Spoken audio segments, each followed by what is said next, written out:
Bosnjë Hercegovinës për një dalje për i kazerme, është dorë të morin linë atëherë sforit, tash euforit e këtë adjone. Ne kemë dëshirë, kemë ato në vete, që kemë dëshirë të marrim autoritetet pacina. Për këtë arsye, ndoshta na preku pa kjo deklarat politike e zotit Mark Rutte. A dhe tha që është rrugë e gjatë e Kosovës drejt NATO-s? E mirëpresin aspiratën, por rrugë e gjatë, ka plot sfida. Brenda herë. E kemë fazën të tranzicionit dhe 2028, mirë që e kemë, jemë bikëshyet NATO-s, përplotësojmë standardet, fatkesisht i kemë sankcionet, kjo do të me marrë parasysh shumë që po ka impakt në zhvillimin e forcës sigurisë, fatkesisht shumë pak diplomacia dhe vetë qeveria ka bo që këto te kalohën, se shumë letë po vjen sankcionet, por shumë ma vështirë po heqen.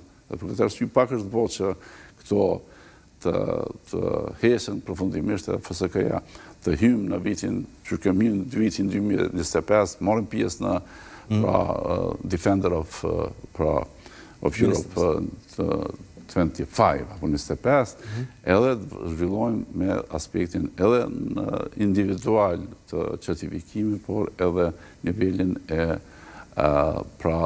njësive të regjimente për luftarake.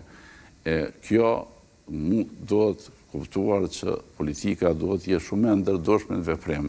Edhe mos përplasemi për një deklarat që tha mision humanitar ka edhe NATO. Për të fikur zjarët e të tjerë. Po normal.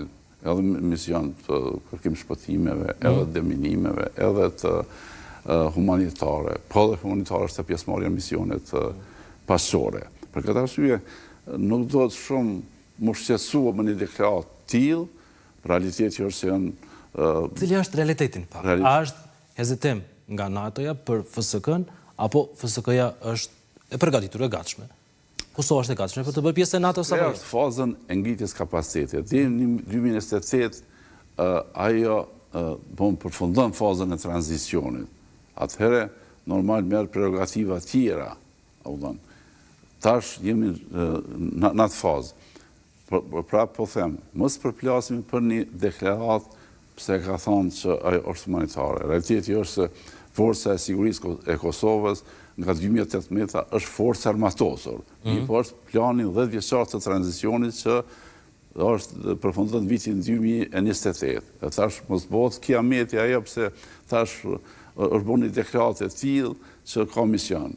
Mision edhe forca armatosur ka mision humanitar apo edhe që përmenan kuadrat të shërbimeve ndryshme, qoftë për deminim, qoftë për kërkim shpëtim, qoftë edhe për aspekte të shpëtimit nga zjarret, për mbytje të kutadione tjera. Pra, vërteta është që misioni është ndruar. Vërteta është që misioni është ndruar. Jo. 2018-ën. 2018 ka kaluar nga një mision civil, humanitar, apo të them ashtu, tash është forcë armatosur, që ka është... Prandaj, po. Po, është ushtri. Dhe, FSK-ja? Mund jetë e gatshme? Po, sigur gatshme?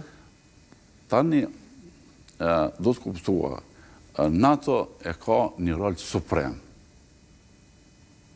në Kosovë, mbi gjitha forcat.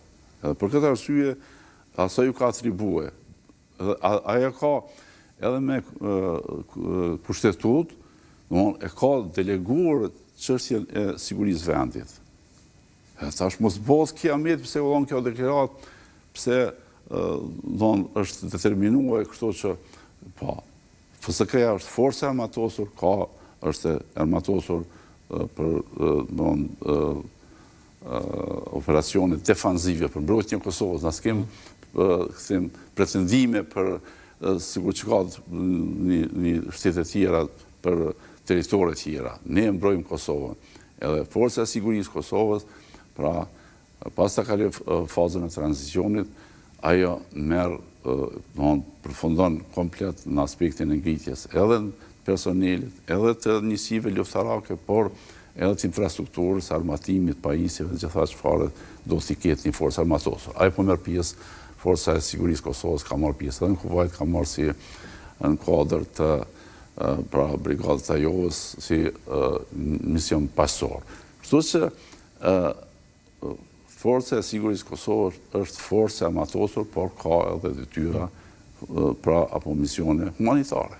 Do të bishi ka pasur deklarata edhe nga zyrtarët e lartë amerikanë që flisnin për largim eventual të ushtarëve amerikanë nga NATO.